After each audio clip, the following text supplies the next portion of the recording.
Hello guys, I'm digging through my cassette decks and this next one I think is quite a nice one. I quite like this one. This is a Denon DR-170. I'm going to say it is a mid-80s deck. What's unusual about it is it does feature Dolby C as well as Dolby B, which is always quite nice to see. I think Dolby C actually is the better of the three major ones, B, C and S. Moving along the front then, we have our standard power button and a manual eject. The buttons for the front they're not really push buttons. I think these are electric buttons. Honestly, they don't really have any kind of feedback behind them. If they're not electric, then they're very light mechanical. And moving along then, we have Dolby noise reduction on and off, and one switch to select between C and B, a tape bias selector, some pretty basic channels I will say, and a split input level knob which is split between the back and the front for left and right, and we have a left and right mic input and DR-170 there. This was I picked this up. A guy in Glasgow had a load of stuff that he needed to get rid of and make some space. They all had faults of some sort. He told me that this was one of the first ones that he bought. I think his wife told me that this was one of the first ones he bought, and it was not so much special, but you know, it had a place in their hearts a little bit. So I'll stick a tape in it, see what it does, and then we can find out what the faults are and get into repairing it. So with it being silver, that's kind of a giveaway for me for mid-80s. The half electrical buttons and the way that these VU meters are also kind of screams like mid-80s. I've not looked at a Hi-Fi Engine or anything for dates, but the Dolby C kind of threw me off a little bit. It's maybe a little bit later than that, but let's power it on. Okay, so I'm powering it on. I can hear a motor spinning. Doesn't sound too healthy, if I'm honest with you. We've got levels over here as we first started, and manual eject as we said.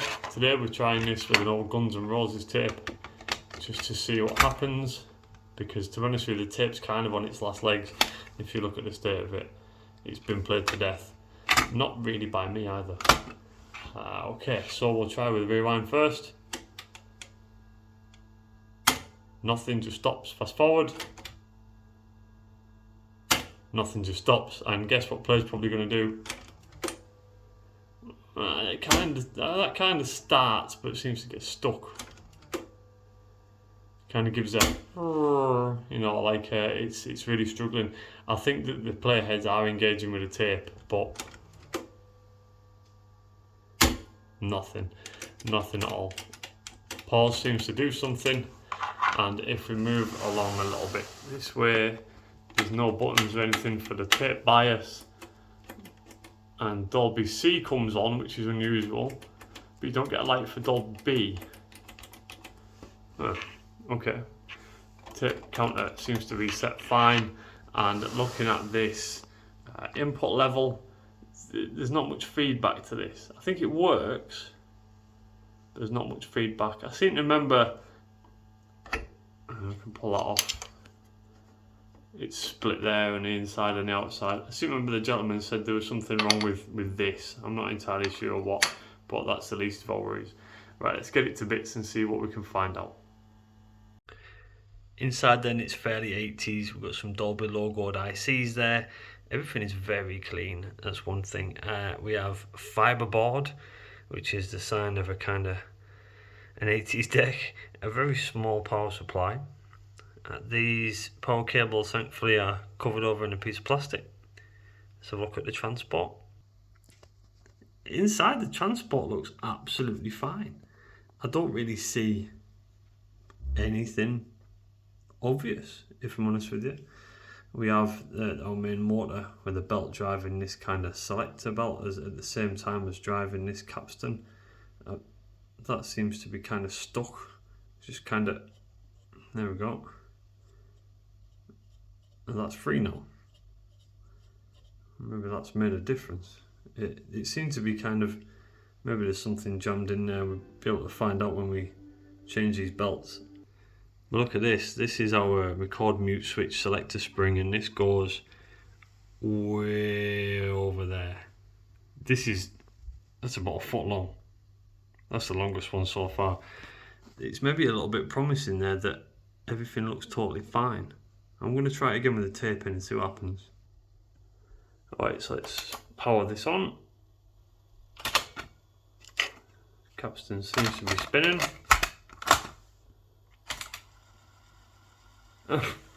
We have fast forward.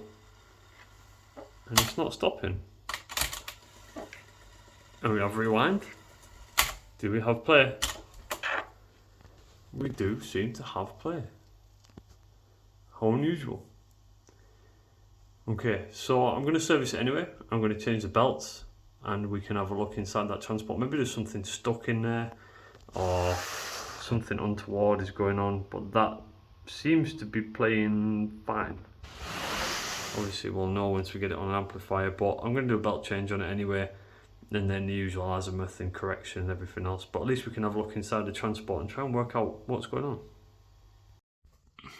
So from what I can work out then, we can actually change these belts for the transport in situ, which I'm happy about. So I believe that this triangular plate here, we can unscrew just a triangular plate. The motor will come off, leading us to the ability to swap the belts. We've got one tiny screw up here, one down here, and then one right down the bottom, down here as well. What I'd also like to change is this belt up here, which is our counter belt. But if it's our counter belt, it's also this little item here is a sensor that lets the deck know when the tape's stopped, so it can disengage the play mechanism. So this belt goes through the front and it's very slack. So it can come off, we can take it off this side from the back without removing anything. But if we look inside there, we need to remove this black plate, and it's not connected on the bottom, but there are two screws, one here and one in that corner. So we can remove that plate at the same time, and I think we can remove all the belts in a oneer. So let's do that. So first thing I'm going to do is get into here and remove. That's actually quite loose, which is a bit odd. There's our first screw. And this one's really tight. Oh jeebus, that is really tight. There we go. Maybe a bit of thread lock on that one. And there's our second screw, and then from plain hope, I think this plate will lift off. If we can get our fingers behind it, lift it up and out. There we go. So that plate comes out, it gives us access to that belt there, which is very loose and slack. So let's take that belt off there. And we just have to thread that through to the other side. That allows us to pull that through, hopefully. Belt number one. Excellent. So now it's the screws to remove that back plate, which I'm guessing here, I don't have a service manual again for this one. It's very difficult to find anything. And then this one down here seems to be the next logical one. These are very tight. Too tight actually. I took a little bit of beef there. In order to get that one out, I had to apply some pliers to the end of my screwdriver in order to get the torque. Come on. There's number two, and I think number three is going to be the worst one, which is way down in here. If I can spin my camera around, the third one is way down in there. I found another one. There's number three. And number four is hidden underneath these two head wires, right in there. I think that's going to again need me to employ the screwdriver and then turn it with a pair of pliers to get that one out. So deck's on its edge there. I've just put my screwdriver down somewhere. And I haven't. The screwdriver is sat inside.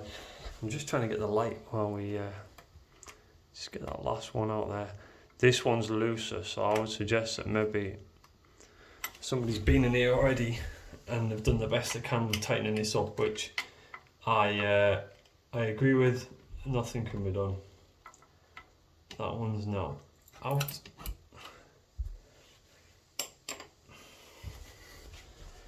And that leaves us the ability to remove this plate and our belt from the capstan. Excellent. There we go. So now we've got the motor plate off then, it's just a case of just keeping an eye on these contacts. There is a leaf spring there, which is angled away from the deck. It's purposely angled like that, nothing's been bent or anything, but it gives us access to be able to clean our motor, which has got a plastic pulley on it.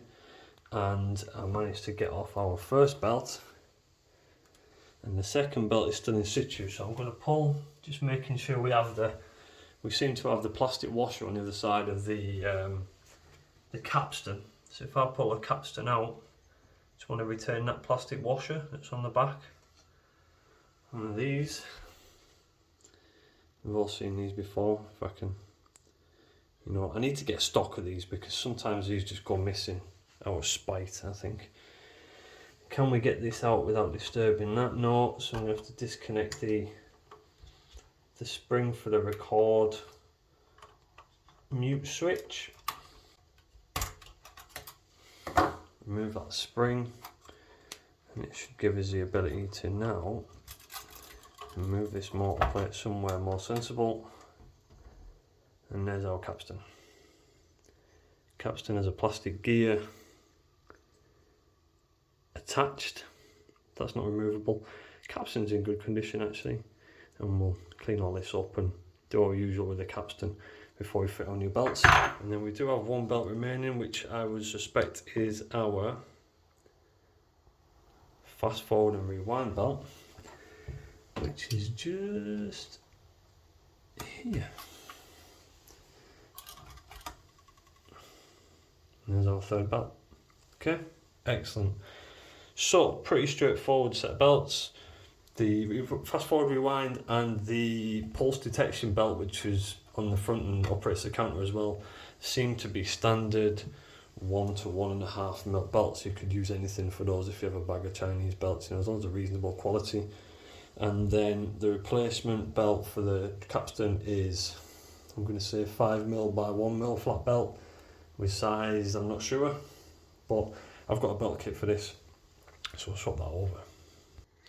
Now I classify this one as working actually. I'm not sure what it was that was stuck in the motor, which caused whatever the issues were when we first started using it. I've got a little bit of old grease on the capstan shaft there, definitely some old grease. So we get all that off. So that's that done. That's just IPA on a cotton bud as usual, and then we'll do a similar thing with the back of the capstan bush. Let's get all this old grease off the back of here, and then this plastic plate seems to be what is keeping the capstan in place from this end as well. So it's basically just running a greased shaft on plastic by the look of it, which is fine. This doesn't really need a clean, but I'm going to give it a clean anyway. I think the belts have already been done at one stage in this deck's life, if I'm honest with you. The awkward screw, it was loose enough to make me think that someone's already been in here and left the awkward screw as simple as possible for anybody else. Cool. And then we're going to put a bit of oil down in our motor shaft as well before we fit new belts. So the belts that I have for this, I've got a new drive belt. I had to measure the old one, which is 5B 0.55 by 60mm, so we'll fire that on. I've had this for a couple of weeks and I spilt some super glue, and all the super glue's stuck to the package, but Deck Tech, good belts. And then we're going to use generic replacements for the fast forward rewind and also the counter belt, because neither of them affect while I'm floating or playback or anything. They're just for the sake of having two belts. So I'll find two in stock that match that. And bazinga, as if by magic, 2 new belts. Very good. The joy of having about 3,000 belts in stock at any one time. I mean, it's just great to have a selection of belts available because you know they need changing as part of a service. So there we go. So let's get I think I'm going to get the front belt put on first and that cover plate, and we'll give the transport a bit of a clean while we're in. Transport isn't amazingly dirty. Usually it's just a bit of dust, whatever else. And then we can hopefully get in there and get, if I can get a torch or something in there, we can get in there and give that head a good clean over. It's a pretty basic looking head, to be honest with you, but it's not rusty, it's pretty clean. That's always good. And I'll record head because the tape runs over it. There we go, lots better. Let's get this belt back on the front part and onto the counter first, and we can put that plate back on. So our belt threads through this little gap at the back, like so, and round the right hand reel. The tension from the other side, we'll take it up and then we can tighten it up. Right, that's on the other side now. It's just a case of just popping that, if we can, over there, and that's it. Good. First thing done. Put the plate back on, protect everything from dust and muck, and then drive belts and test and calibrate. It was definitely dirty. Definitely dirty. This is from on the heads and whatnot. So it was worth a clean. Clean your heads. So I wanted to do an inspection on this because it had got stuck. I wanted to just inspect things like all the teeth and everything on there, but this is a mode select wheel, fast forward rewind, and our usual idler wheel there for fast forward and rewind. There's no teeth missing, nothing is cracked, nothing is broken. The only thing I found was a little tiny piece of plastic that I'm not sure where it's come from. It's not black, which is good. It's kind of a clear grey colour, so maybe it's just ended up getting into the transport and then caused the stickiness of it not playing. But everything is fine, everything looks good, everything is sweet and tidy. Some oil then onto our capstan shaft. I actually like putting oil on with a cotton bud, it seems to spread it out a little bit better. And then I'm going to grease the back as opposed to oil in the back.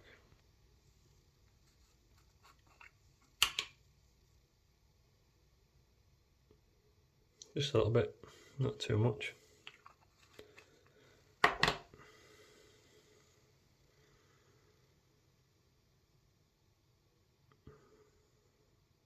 There we go. Capstan in first then. And then I think what we're going to have to do is loosely fit the belts on these pulleys and then fit it to the motor second as we put the motor in. So the motor's up in the top left corner. So our motor's loosely fitted in the top left there. So I'm going to have to put on this smaller one first because it's kind of kept in place by the capstan. Like so. Just kind of sit that on top of there. And then our capstan belt can sit on the capstan, and we're going to have to try and thread them both at the same time on the motor. And we can fiddle with it once everything's in, but challenging, shall we say. Okay, let's try that.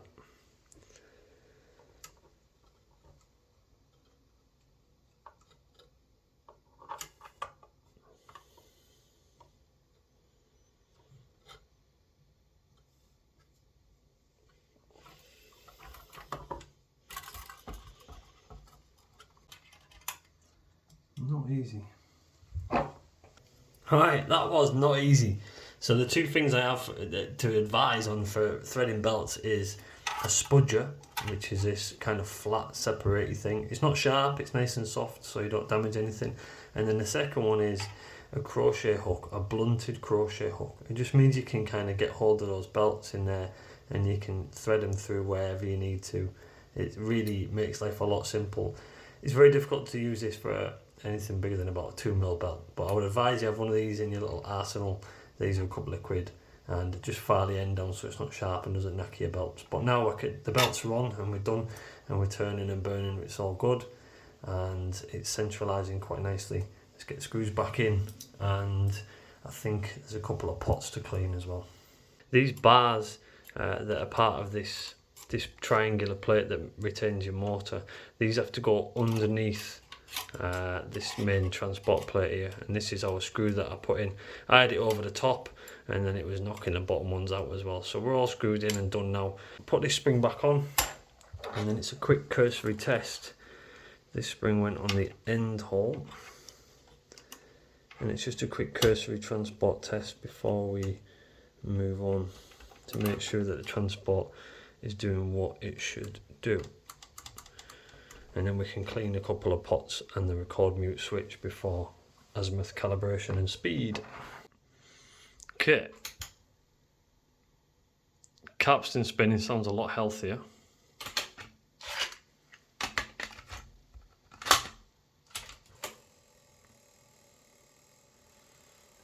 Kind of have like a catchy noise going on. Yeah, almost like a rubbing. I think that needs investigating.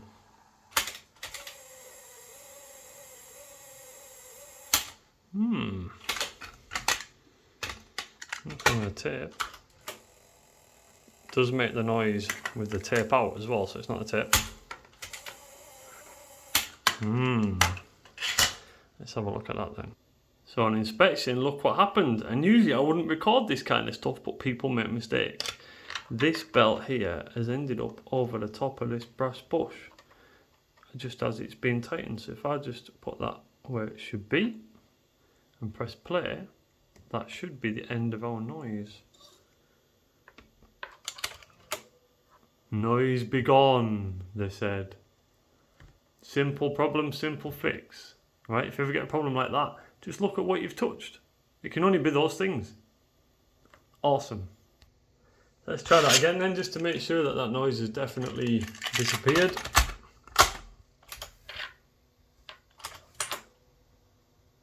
Silence is golden. Levels are playing quite nicely over there, as you can see. Okay. Fast forward, great. Counter's working like a charm.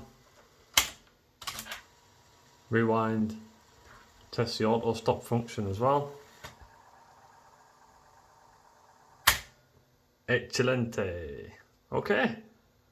Let's do what's next. Pot clean. Especially for this switch over here. Let's give this a clean. And maybe some of the buttons. And we'll do our record mute, switch clean, and then quick azimuth and level calibration. And then we're done.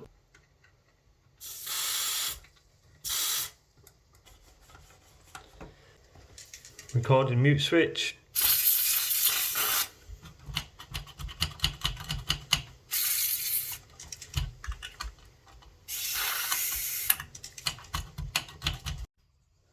So just doing a bit of cursory cleaning now while that dries, and I noticed that the this black knob is actually the actual knob, and this bit that came off is just a cover for it, and the glue's dried and the glue's came off. So we're going to re-glue that on, and then we can fit the one over the top as well.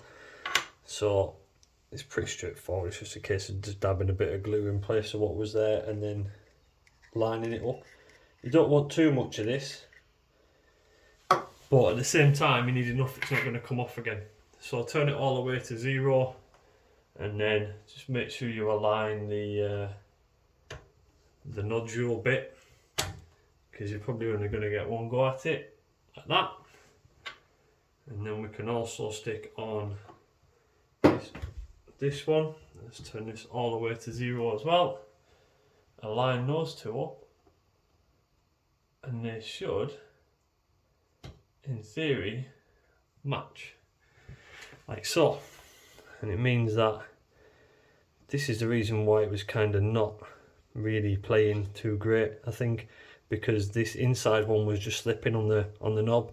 It wasn't actually turning up and down, but we can test that in a second. But it's actually quite smooth. smooth action.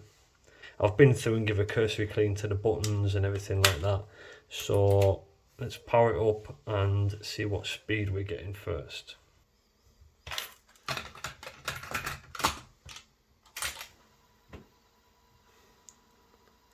Test tape still not rewound. Be kind and rewind, guys.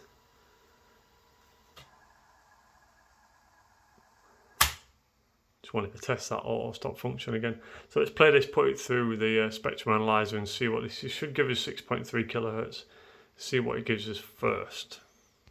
6.1 kilohertz, so not far off really, just needs a bit of an adjustment. Alright, so sign of a deck that's never been touched before. The pot for the speed is behind this Mabuchi. I'm just trying to avoid the 240 with my hand there. Mabuchi sticker. So don't forget to use a ceramic screwdriver, guys, not a metal one. They're pretty cheap. Or I think I might have to put some on my whatever, my profile or something, a link to it. But we're gonna have to pop this sticker off here in order to get to the pot. Speed was 6181 from off the top of my head. Needs speeding up a little bit. So I'm gonna pop this sticker. So just cut a cross in it, as you would probably expect to see. Just watch out for that 240. And then we can set our screwdriver in there. And then watch our spectrum analyzer and set our speed at 6.3 kilohertz. And there we go, 6.375 kilohertz, exactly where I wanted it. So we're ready to do our azimuth check. In order to check the azimuth on this deck, you need to remove the push button keys, which are basically a little block here that's screwed underneath, 2 screws, and they just pull off. And the faceplate for the door as well also needs to be removed. It'll give you access to the screw. So there's our 2 screws on the head there, and I'm going to go with the left one being the azimuth screw because that's the one that is Loctited to death, but you can't really access it until you press play. So when you press play, it gives you more access to that left hand screw, and that's what we're going to be playing with there. So in checking the azimuth, you can actually do it 2 ways. You can either have the left and right channels displayed on your oscilloscope at the same time, so left and right, left and right. You can display those at the same time, or you can go to the form that we had previously, which is our line that we have there, and there we go. That's a similar sort of thing. So really, it's 2 ways to display the same information. Once I get this line diagonal, if we go back to our previous waveform, then those 2 should match up horizontally. So when I match those up, they should be horizontally matched. And I'll demonstrate that once I've set it. So I'm going to play our azimuth tape. It does wobble at the start of the tape because I've had the tape for a while. So it does take a little bit of a while to settle down. It even says in most service manuals that it takes a while for this to settle down. And I'm going to turn the azimuth screw until I can get as close as I can to a diagonal line. If I can just get in there without electrocuting myself. That's the wrong way, as you can see. There we go, it's just starting to change.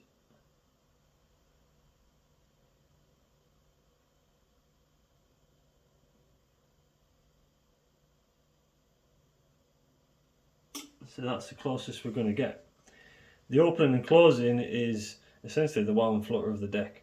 There's not a lot you can do about that, to be honest with you. I mean, the decks are made to a standard that they're made to. You can get as close as you possibly can through cleaning and the correct oil, which we've done. But that's as good as it's going to get. So now when I change back to our previous waveform, which is this one, and display both channels at the same time, you'll see that they're in sync. So the peaks and the troughs are both on the same line there. So that's it, azimuth done. So for our final test then is our recording function test. The deck is set up in record pause mode, and I'm going to put 3 kilohertz signal in, and we can also test our input level and things like that. So first of all, I want to test this input level switch.